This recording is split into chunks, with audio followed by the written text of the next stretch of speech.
Brush कटरला कोणतेही attachment जोडताना किंवा काढताना हे होल, याची खाच आणि हे होल हे इम्पॉर्टंट आहे. हे एका लेवलमध्ये आलं पाहिजे. आल्यानंतर हे अलिंकीने लॉक करायचं आहे. लॉक केल्यानंतर ज्या वेळेला हा टॅप अँड गो बसवायचा, याला थ्रेडिंग उलटा आहे, याचं पण थ्रेडिंग उलटा आहे. जसं आवळतं तसं निघतं आणि जसं निघतं तसं आवळतं. हे फक्त उलटं फिरवायचं. झालं फिट. हे काढलं, हे अलिंकी काढली, आता हे फिट झालेलं आहे. परत ज्या वेळेला तुम्हाला काढायचं आहे तर परत त्या वेळेला तुम्हाला हे होल मॅच करायचं. होल मॅच केलं हे रेग्युलर आपण नट आवळतं असं निघणार, ह्या पोझिशनला निघाल. हे झालं.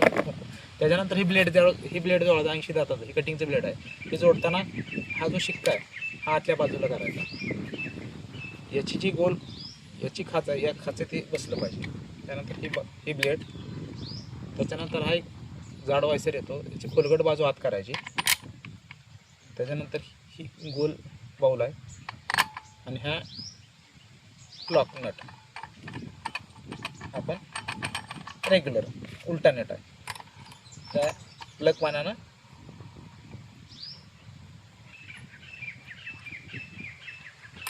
झालं. हे परत हे काढायचं.